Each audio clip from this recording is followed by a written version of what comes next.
Bueno, vamos a ir a la palabra de Dios sin más, para aprovechar el tiempo. Y vamos a ver un tema que está relacionado con nuestro servicio al Señor. En este lugar nosotros hablamos constantemente de que todos somos siervos, ¿no? ¿Lo recuerdan? Todos somos pastores, todos. Así que cuando alguien critica a un pastor, acuérdese que se está criticando a sí mismo. Todos somos pastores. Porque realmente, hermanos, serviría de poco que Dios levantara un ungido extraordinario, una persona destacada ahí, hoy en la gracia, ¿no? Para que esté ahí llevando la carga y el peso sobre todos, cuando puede usarnos a todos. Si Él nos usa a todos, el reino se multiplica. Si todos tenemos la disposición de servirle, la obra de la palabra de Dios sobre las personas se multiplica en grandes cantidades. Entonces, todos tenemos que servir. Y que Dios cumpla un propósito aún más excelente en tu vida, que es entregarle el corazón para el servicio. ¿Alguien se atrevería a servir a Dios sabiendo que no se va a salvar? Somos egoístas, ¿no? ¿Quién le serviría? Un corazón puro lo haría igual. Un corazón redimido por Jesús lo haría igual. Pero Dios no es así, quédate tranquilo. Así que eso no va a suceder jamás. Dios nunca va a mandar un mensaje así, porque esa no es la intención de Dios. Pero lo que yo quiero apuntar es a cómo es nuestro corazón. Nuestro corazón debe ser dócil a la voz de Dios y debemos dejar que Él trabaje en nuestro interior. Por mucho tiempo, como dice el apóstol Pedro, estábamos alejados de Él y tuvimos tiempo para pecar y para hacer el mal, pero ya pasó eso. Ya fue ese tiempo. Ya no estamos más en esa realidad. Ya no usemos nuestro tiempo para lo que antes lo usábamos, sino para servir al Señor. Y en esa dirección, yo sé que muchas veces pasa en nuestra mente, ha pasado en mi vida muchas veces ese pensamiento, y estoy seguro que pasó en tu corazón también, que uno se siente inútil para el servicio a Dios. Se siente inútil por el corazón, por la calidad del corazón, se siente inútil por lo poco que podemos hacer, porque podemos estar en un hospital a la vez, no podemos estar en todos. Porque podemos ayudar a un necesitado, no a todos. Porque podemos aconsejar a uno a la vez y no tenemos el tiempo necesario para extender el reino en el cielo, del cielo en la tierra, en cada una de nuestra individualidad. Entonces, hermanos, nos sentimos pequeños, ¿no es así? Nos sentimos pequeños. Entonces, en esa realidad, a sentirnos pequeños, ese sentimiento, valga la redundancia, crece muchas veces. Y lo que hacemos es, bueno, si yo soy tan inútil y tan pequeño, no hago nada. Me quedo en casa, voy a los cultos, tomo mi asiento preferido, escucho la palabra de Dios y ahí terminó todo. Pero Dios no quiere eso. Dios te transformó, ¿no es cierto? Dios te salvó, ¿no es así?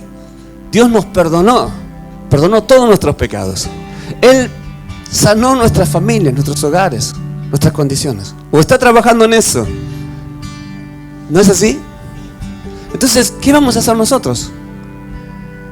¿Quedarnos en ese lamento, en ese dolor? No, hay que servirle. Hay que cambiar nuestra vida y ya no vivir para nosotros, vivir para Él. Uno de tantos casos que puedo recordar es que Gigi Ávila, el evangelista Gigi Ávila en realidad, él cuando era joven era físico-culturista, ¿no? En ese tiempo se llamaba fisiculturista. Y él tenía una vida muy sana, por lo cual en sus prédicas muchas veces hablaba de lo que era perjudicial para el cuerpo, en el alimento, la alimentación y eso. Pero era una vida hedonista la que él llevaba. Buscaba el placer, pero también buscaba ser reconocido, ¿no? Quería llegar a ser alguien muy importante a través de esa actividad que él realizaba. Cuando conoció a Jesús, ¿qué hizo con eso? Lo abandonó. Y eso es lo que nosotros hacemos con nuestras metas humanas, las abandonamos. Ya no importa nuestra apariencia, no importa nuestro físico, no importa lo que nosotros somos por fuera, importa lo que somos por dentro. ¿Y cómo le podemos servir al Señor por lo que somos por dentro? Porque realmente por lo que somos por fuera no podemos hacer mucho por el Señor, pero lo que somos por dentro sí. Entonces, te invito a leer esta palabra. Mateo 18:3. Y dijo, ¿quién dijo? Jesús. En verdad les digo, al acentuar eso de Jesús está diciendo, créanme. Estoy diciendo lo que es realmente, estoy diciendo la verdad. En verdad les digo que si no se convierten, ¿De qué está hablando el contexto? De una conversión. Si no se convierten,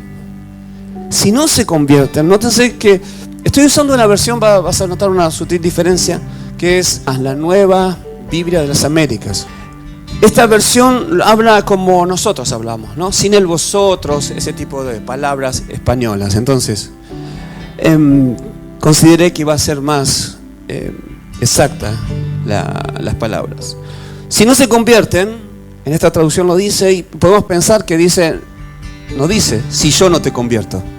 Dice, si no se convierten. Porque en la conversión hay una actitud, hermanos. En la conversión hay una decisión. En la conversión hay una acción sobre estas dos cosas primeras para que exista la conversión. Y eso sale de nosotros, no de Dios. Eso tiene que salir de nosotros. Dios puede hacer los milagros más increíbles en nuestras vidas y nosotros jamás considerar convertirnos. Pero aquí está hablando de un corazón entregado a eso. Y sigue diciendo, y se hacen como niños, no entrarán en el reino de los cielos. Qué conocida esta palabra, pero qué fuerte y qué sencillamente determinante para nosotros. Porque dice que si nosotros queremos convertirnos, que debemos llegar a tener el corazón, la esencia de un niño. Vamos a orar. Señor, nos rendimos en esta mañana ante vos, Padre, para rogarte por tu palabra que es eficaz, que ella edifique nuestras vidas conforme a la eficacia que tiene. Te rogamos en nombre de Jesús que nuestros corazones estén derretidos, que estén derramados ante vos esta mañana, porque queremos recibir tu palabra, queremos recibirla en nuestro corazón, para que aquí en nuestro corazón, que es nuestra mente, germine, Señor, y dé fruto, de mucho fruto para tu corazón y para el reino. Te rogamos en el nombre de Jesús que reprendas las obras de Satanás, que ahora nadie esté distraído o distraída, sino que esté concentrada y concentrado en tu palabra para recibir la edificación que de ella proviene. Reprendemos, Señor, uniéndonos a vos, la actividad de Satanás con todas sus mentiras, todas sus distracciones y todos sus engaños. En el nombre de Jesús. Amén. Y amén. Correlativamente a los versículos que te mencioné, quiero mencionar también una historia muy conocida. No la voy a decir todo, solo voy a decir un extracto chiquitito. De Mateo capítulo 25. En Mateo capítulo 25 encontramos dos relatos. Una, la parábola de las vírgenes. Y el otro relato que encontramos es este que te voy a mencionar, que es la parábola de los talentos, muy conocida, ¿no es cierto? Dice que se le dio a 3 personas distintas 1 talento, 2 talentos y 5 talentos. Conocemos la historia, ¿no? Bueno, al final del relato vemos, ¿no?, que se prueba a los 3 siervos. Hay una prueba del Señor de ellos sobre los siervos. Y dice que a 2 el Señor les dice siervo fiel, porque ve en ellos que fueron útiles para el reino. Multiplicaron lo que se le había dado. Y a uno, al tercero, a él se lo desaprobó. Y en el relato se le llama siervo inútil. Hay otro contexto para esta frase cuando dice que si uno quiere servir al Señor, llámese siervo inútil. No ese es el contexto. No estamos hablando de eso. Estamos hablando de una calificación de juicio para salvación, donde alguien que supuestamente llegaba un momento para entrar en el reino de los cielos, se le dice no vas a entrar. ¿Por qué? Porque fuiste infiel, porque sos un siervo inútil.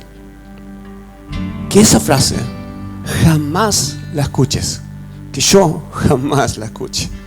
Que cuando vaya a la presencia del Señor, que cuando vos vayas a la presencia del Señor, tu hijo, tu esposa, la persona que amás, no escuche esa frase de la boca de Dios. Yo estoy seguro que cada vez que el Señor pronuncia esas palabras es con dolor, porque Él esperaba otra cosa de nosotros. Él espera otra cosa de nosotros. ¿Estamos de acuerdo, iglesia?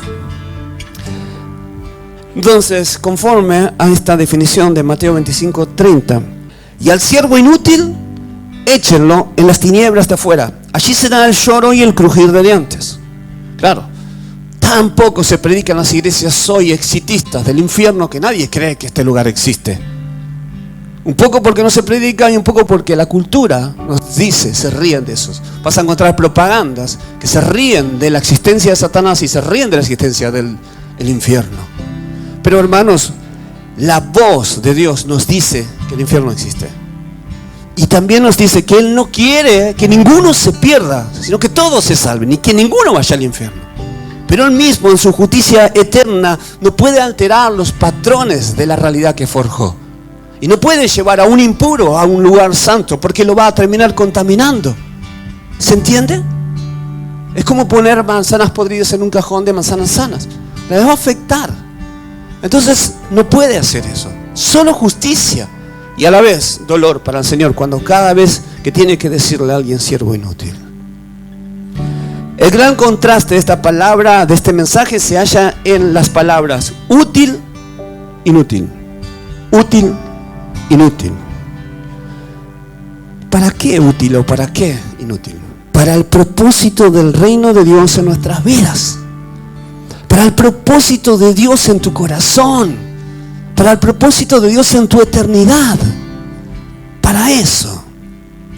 Algunos de nosotros hemos recibido una escuela triste en nuestro hogar de que se nos llamó inútil cuando todavía no éramos formados. Cuando todavía no habíamos llegado a construir una formación en nuestras mentes, se nos dijo con mucha soltura, sos un inútil. Y muchos se creyeron esa frase. Pero hermanos, Dios tiene las capacidades y las potencias y las realidades para darte todas las cosas. Ahora, para el reino de los cielos, para que seas útil. ¿Cuántos quieren ser útil? ¿Cuántos quieren ser útiles? Entonces, quiero poner una comparación. Ahí ya lo ves. Pequeño, pero útil. ¿De qué hablamos, no? De un botoncito, ¿no? Yo, acá tengo uno, pero tengo uno en otra parte más importante, que es aquí en el pantalón, ¿no? Si no tengo cinturón y no tengo botón, es un problema, ¿no? Notamos que los botones son útiles, ¿no? Vamos a hablar un poco sobre ellos. Pensemos juntos en un botón. Un botón en una camisa, un botón en un pantalón. Y yo pregunto, y creo que saber la respuesta, lo dije recién, ¿es útil? ¿Es útil un botón? Claro que también forma contextos de adorno a veces los botones, pero también es útil.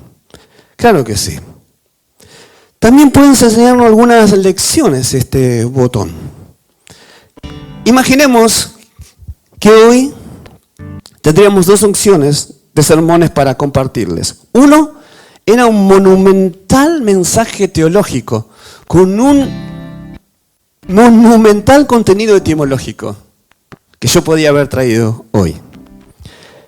Y yo estaría muy feliz con eso realmente, porque me gusta mucho cuando hago eso. Y el otro sería una montaña de sencillez. Como hablaba Jesús, con palabras entendibles, sencillas. Este mensaje considerémoslo como el segundo, que tiene un potencial increíble para nuestras vidas. Me gustaría señalar 4 cosas acerca de los botones.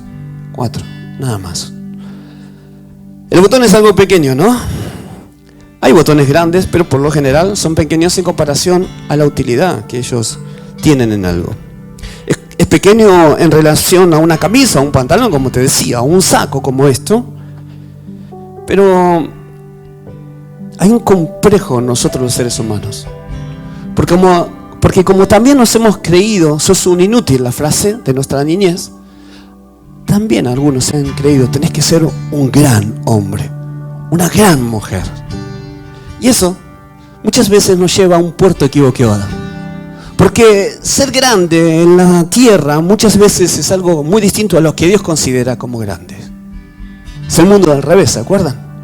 Entonces tenemos que examinar las palabras. Es como un rompecabezas o como una ensalada de palabras, como de siervo inútil que te decía hoy para un contexto y siervo inútil para otro contexto. Cambia, pero tenemos que usar nuestra mente. A pesar, hermano, de lo pequeño que puede llegar a ser un botón, la mayor cantidad de ropa necesita de ellos. ¿No es así? La industria indumentaria necesita de los botones. Hay otras opciones, pero los botones son útiles. Por lo tanto, quiero empezar por ahí. Hay otras opciones, pero Dios te quiere usar a vos. ¿Se entiende? Hay otras opciones. Dios puede usar a otros. Puede ignorarte y decir, no te tengo en cuenta, voy a usar a otra persona, pero Él quiere usarte a vos. Decirle que está al lado tuyo. Dios quiere usarte a vos. Ahora vos podrás pensar, como podría pensar un botón. Vamos a darle una personificación al botón. Y decimos botón y se nos viene una palabra también cultural de hace muchos años atrás, ¿no? Que siempre infecta las verdades de la Biblia, que no tiene nada que ver con esas intenciones antiguas, que tiene otro contexto. Un botón entonces no es tan grande. Y la palabra grande a veces se considera en la mente que es necesario. Yo tengo que ser alguien en la vida, tengo que ser grande. Y eso muchas veces hace una mella en nuestro ser, y ahí se planta una raíz donde empieza a crecer y crecer y crecer y crecer, y se considera, yo soy grande si me destaco, yo soy grande si hago esto, aquello, lo otro. Y se busca eso, se busca ser reconocidos ante los demás. Eso no solamente son para los patrones culturales que definen la historia de una persona, de qué va a estudiar, a qué se va a dedicar, sino también a lo cotidiano. Y pienso, quizás, para un hombre que capaz tiene un auto o no tiene auto, viene otro hombre con una tremenda 4x4, una camioneta inmensa, poderosísima en su motor, lujosísima, y quizás ese hombre se siente inferior que el hombre que tiene esa camioneta. ¡Qué error en la mente! ¡Qué mentira y engaño en el corazón! Pero la sociedad nos lleva a eso.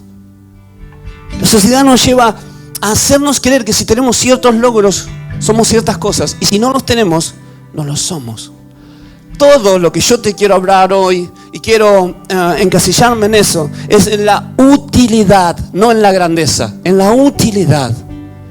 Dios quiere que seas útil para su reino, que seamos útiles.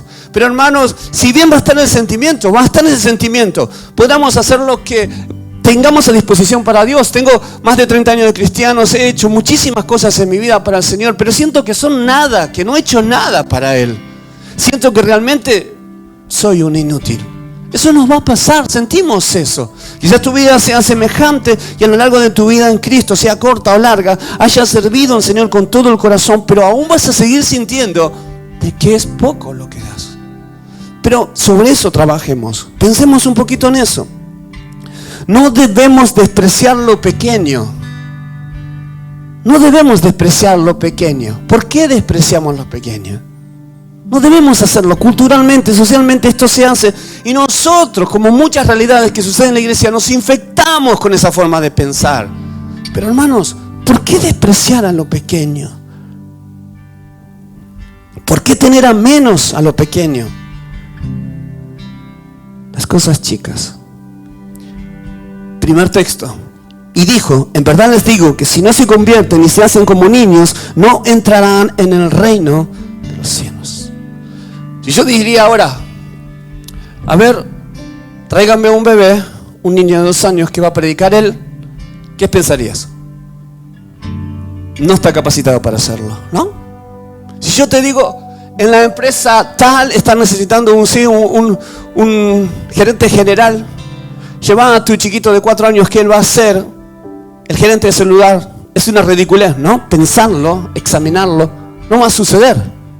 Porque no se le va a dar lugar a un niño donde se considera que se debe estar un adulto, una persona grande. Pero esos factores nos hacen equivocar en nuestra forma de pensar como cristianos. El Señor dijo, el que toca a uno de estos mis pequeños. Y yo pregunto, aunque tu hijo no puedan servir para esa empresa o para predicar, si vos tenés que elegir entre vos, entre ese gerente, alguien que esté predicando y tu hijo, ¿a quién vas a elegir? Es obvio, ¿no? ¿No me contestan? ¿A quién vas a elegir? A tu hijo, ¿no? Es pequeño. ¿Está incapacitado de predicar? Sí, ciertamente. ¿Está incapacitado de elegir una empresa? Sí, ciertamente. ¿Pero a quién vas a elegir? A tu hijo. ¿A quién elige Dios? A sus hijos. Amén. Así que no te confundas con los grandes o los pequeños. Si vos te sentís un botón, un pequeño botón, no sé por qué hay unas miradas por ahí, pero bueno.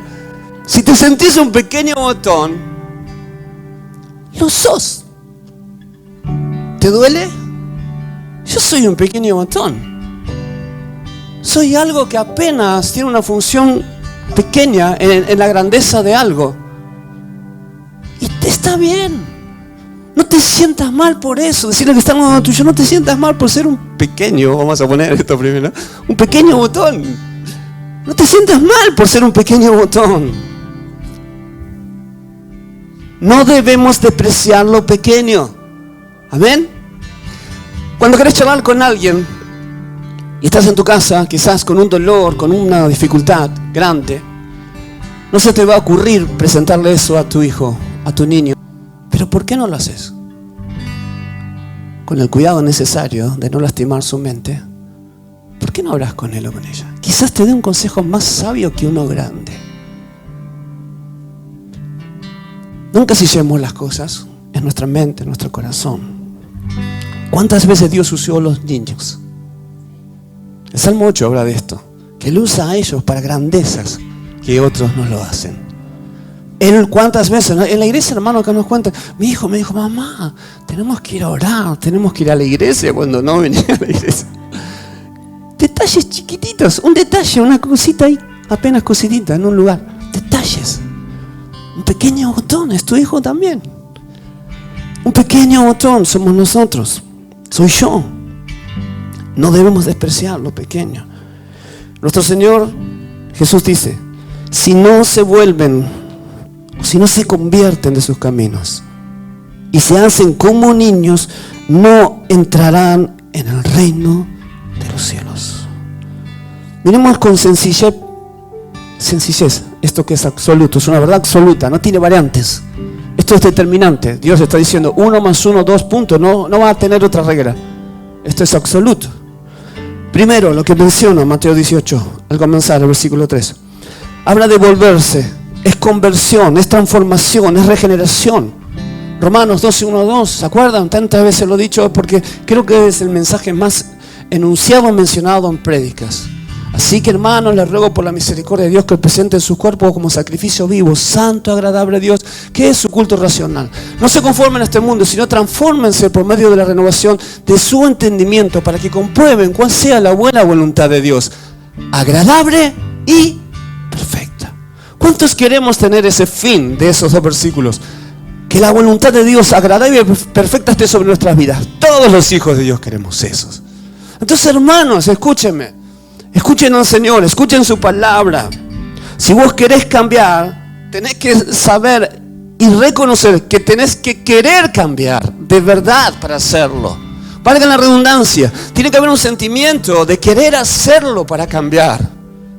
Necesitamos cambios todos los días de nuestras vidas. No solo el día que nos hemos entregado a Jesús. Todos los días, porque es un proceso hasta el final de nuestras vidas. Hay un pastor exquisito en su forma de expresarse en un altar, un hombre ya de edad, que él dice como una de las bases teológicas de su relato, que la vida cristiana, el evangelio en la vida de una persona fue y será un proceso.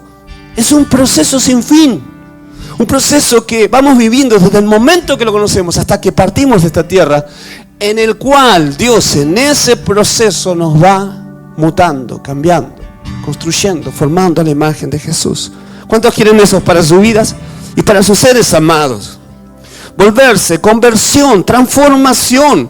Dios necesita de nosotros una verdadera conversión, una verdadera transformación, una verdadera regeneración, generar de nuevo algo, cambiar tu naturaleza antigua y la mía, que ya no esté ni en vos ni en mí. No se trata de adaptar la iglesia a la vida que ya tenés. No se trata de adaptar el Evangelio y las palabras de Jesús, que suenan muy bellas y bonitas, a la vida que ya elegiste sin el antes. Se trata de cambiar tu vida y mi vida. Se trata de alterar los patrones que rigen tu vida, aquellas conductas que tenés diariamente.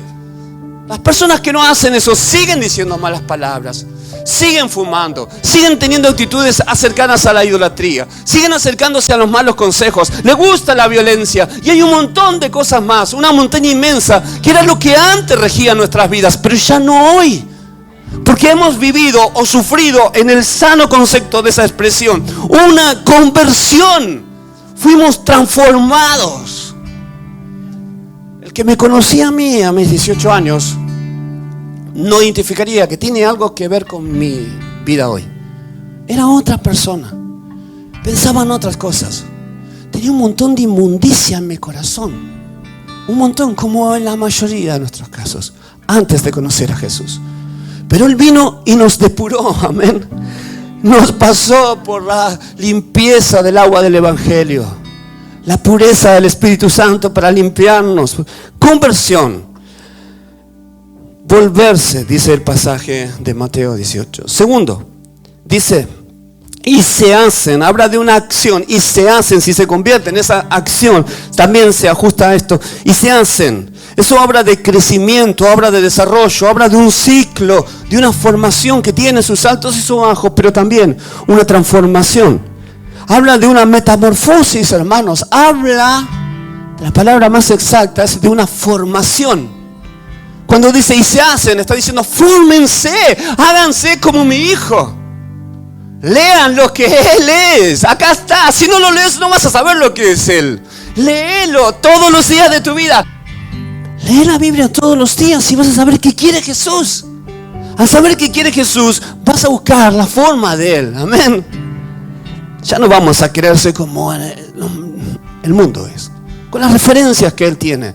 Con los ídolos que tiene el mundo. Cada vez más deformes. Cada vez más tristes en su apariencia y en sus declaraciones.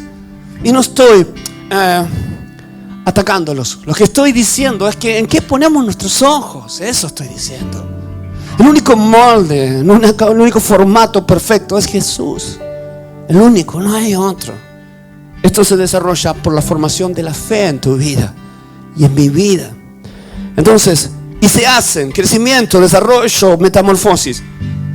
El final de esta combinación de volverse, o sea, una transformación y de una formación en esa transformación que viene como una perseverancia en nuestras vidas constantemente. El final del versículo 18:3 es: no entrarán.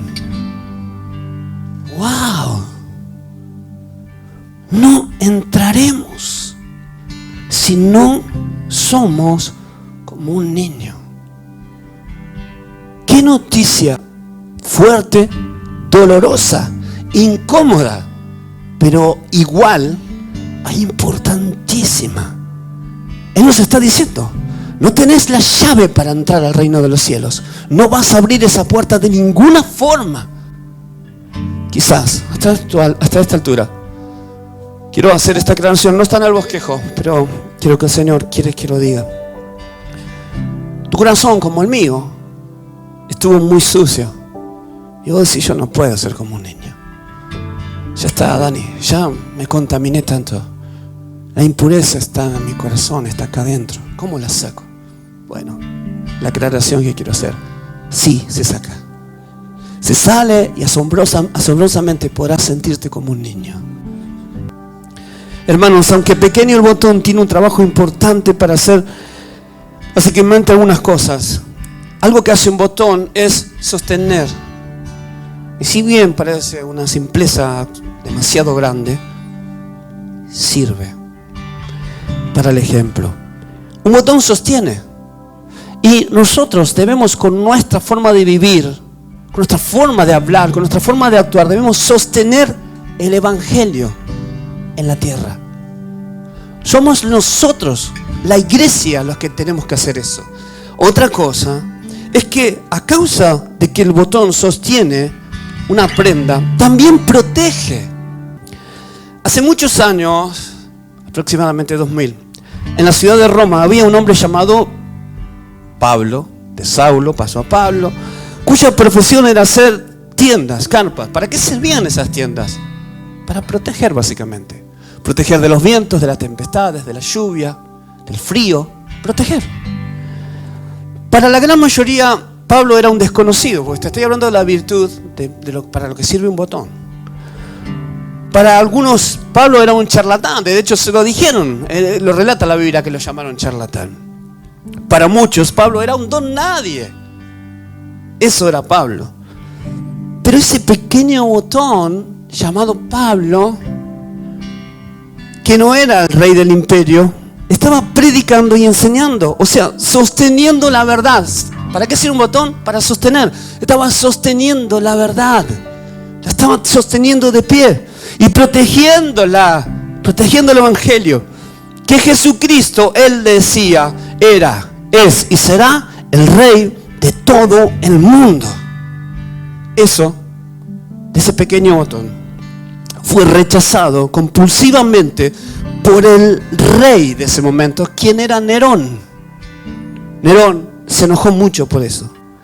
¿Quién le echó en la cárcel a causa de esto? Nerón era un rey de mucha fama, pero ¿qué ha pasado con esta historia? ¿A dónde ha terminado esta historia? A ver, quiero expresarte un poquito. Cuando hoy leemos el libro de Romanos, ¿cuántos han leído el libro de Romanos o lo leen? Cuando leemos el libro de Romanos, ¿qué estamos leyendo, hermanos? ¿Una carta a quién? ¿Quién lo estaba escribiendo? El apóstol Pablo, ¿no es cierto? ¿A quién se lo escribía? A los cristianos que estaban viviendo en Roma, ¿no? Ni más ni menos. Estamos viendo las vestiduras del evangelio. Él había logrado que en esa ciudad totalmente pagana, totalmente idolátrica, totalmente hedonista, habría llegado, para tapar la vergüenza de Roma, la cobertura del evangelio. Amén. Y él simplemente en esa cobertura fue un botón que sostenía y sostuvo hasta la actualidad la cobertura del evangelio para el hombre. ¿Lo entienden, hermanos? Él logró que fuera sostenida la verdad del evangelio en ese lugar. Él era un pequeño botón nada más, como vos y como yo. Sus enseñanzas fueron magistrales, sus dichos fueron memorables, y después de 2000 años, aún todavía, sus verdades son columna para el pueblo cristiano. Todavía lo son. Hermanos, ¿en qué quedará tu historia? ¿Cuál será el final de tu historia? ¿Qué recordarán de tu historia? ¿Qué dirá la gente cuando, si el Señor no viene antes, que creo que estás muy próximo a venir, pero si llegas a la ancianidad o no y partís en tu juventud, ¿qué dirá la gente de vos? ¿Qué efectos dejará tus acciones sobre la vida de otros? Espero que cuando eso pase haya sido un pequeño botón, amén. Que cumple una función pequeña en el mundo. Sí, somos pequeños, no somos grandes. Hay uno solo grande, uno solo. Somos pequeños. No te enamores de ese evangelio de grandeza. Si lo escuchás en internet, ten cuidado con ello, porque va a inflar tu ego, te va a hacer violento, te va a hacer que consideres mucho tu autoestima. Así que no se confunda la forma de servir al Señor de esa manera. Ten cuidado, por favor. Entonces, hermanos, a pesar de esta monumental verdad que él describía y de sus increíbles efectos influenciables sobre toda la sociedad, especialmente la cristiana, por supuesto, con una inmutabilidad en 2 milenios, en las palabras de Pablo, nada ha cambiado. Hoy tan fuerte sigue siendo una influencia que viene de parte de la palabra de Dios por la boca de Pablo. Muy posiblemente, escuchen esto, hermanos, a ver si me equivoco en lo que yo puse en este bosquejo. Hoy, muy posiblemente, una familia común llamaría a su hijo Pablo. ¿Es cierto o no? Hay tantos Pablos por ahí, ¿no? Como Daniel o Luis o Jorge. Hay muchos Pablos. Pero a ver, ¿cuántos le podrían Nerón a su hijo? Hay, porque hay algún Nerón por ahí. Pero ¿qué pasó con la figura de Nerón? ¿Sabes a quién se le podría Nerón? Muy posiblemente a un perro o a un gato. Pero difícilmente a un hijo. ¿Me entienden, hermanos, lo que estoy diciendo? ¿Se entiende el efecto de las cosas? ¿Qué pasa con el tiempo en lo que dejamos? Las cosas de Dios son inmutables y son eternas.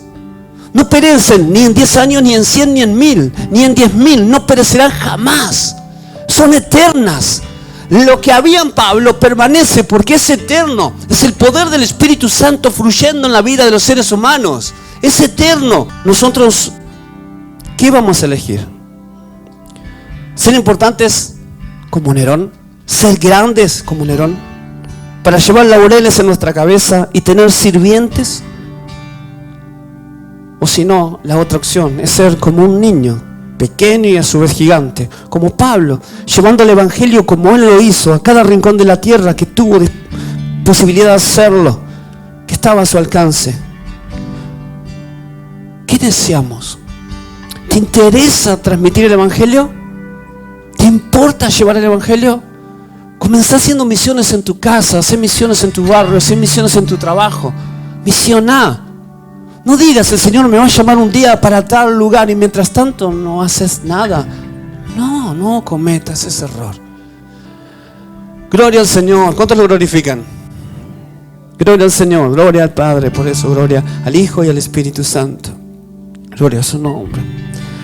La utilidad del pequeño botón está en relación con algo muchísimo mayor. Un botón es útil solo cuando está pegado.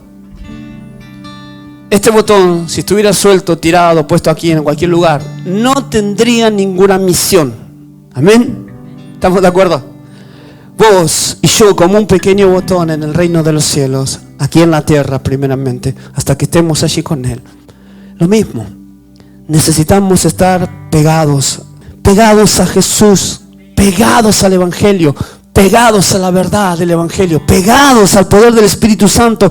Lo que aprendimos es que somos pequeños, pero útiles. Que tenemos valor como lo tiene un niño. Dios le da valor a un niño. Para ser útil, debemos estar pegados a Jesús, unidos, cosidos a Jesús. No creernos más de lo que somos, ni tampoco menos. Tener equilibrio en esto.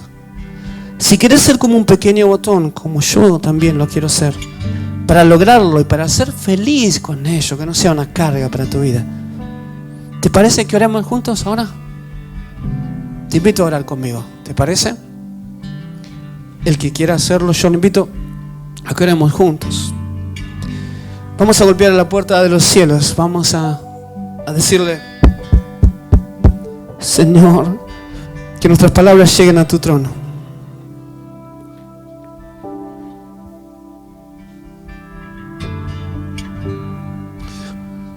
Por último te digo, cuando veas, y lo vas a ver, un botón a lo largo de tus días, el de tu ropa, el de la ropa que está, la persona que está delante tuyo, cada vez que veas un botón unido, quizás bello, que adorna también, porque el Evangelio adorna, cada vez recordá